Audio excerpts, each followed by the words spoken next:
All right, let's switch gears a little bit. Yes. Not as happy as a birthday. No. We're talking about getting locked out of your email or maybe your banking account or perhaps your Uber account. It happens to all of us, but are you prepared for a data doomsday? Tech expert Shelly Palmer is here with much more and some great tips on how to survive if indeed you are forced offline. So Shelly, what can you tell us about this? You know, every time I come on and talk about hacking, when something happens like Yahoo losing 500 million email or login accounts, which was horrifying, or the fact that WikiLeaks is releasing, hacked emails day after day after day, we talk about passwords and we talk about how to safeguard yourself. But the other day, the Obama administration sort of leaked out that they're planning a covert cyber attack against Russia in order to retaliate for what they believe is some interference with the election. Now, I won't talk about the saber rattling of that, but if that is true and we start to see nation states or real nations fighting one another by computer, we might be on the brink of what I would call the first cyber world war.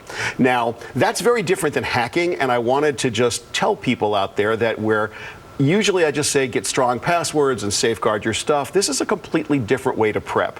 Here, you need a backup, a real backup of all the things that you care about, your photos, your files, your music, that your videos, everything that you think you ever want to keep, you need on a physical hard drive, not connected to the internet.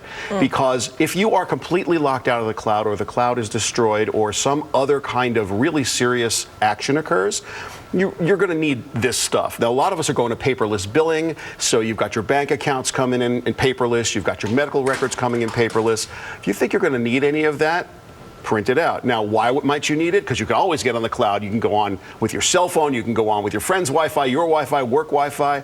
Remember Hurricane Sandy? Below 39th Street, Manhattan was out of power for a week. By the third day, there was no communication, no way to get online below 39th Street. Imagine that on a widespread scale. That would be what a cyber attack might be like. Or you could imagine waking up in the morning and having 30 million Americans, not everybody, 30 million Americans have a bank balance they don't recognize and no way to prove that it's not their bank balance. Whether it's higher or lower wouldn't matter at that point. It would be quite a panic. So there are so many kind of serious cyber attacks that, and a difference between a cyber war and, let's say, a cyber hack. Cyber war would come at us in our infrastructure, the electric grid, the water system, traffic lights, things that would cause us a lot of difficulty on a large scale.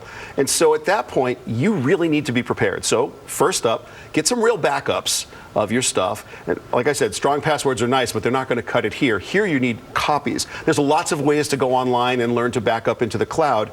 I'm going to advocate right at this time, right when we're starting to see threats going back and forth about nations fighting one another, let's get some physical backups not connected to the internet. Time Machine will do it for Mac people. Windows Backup and Restore will do it for Windows people.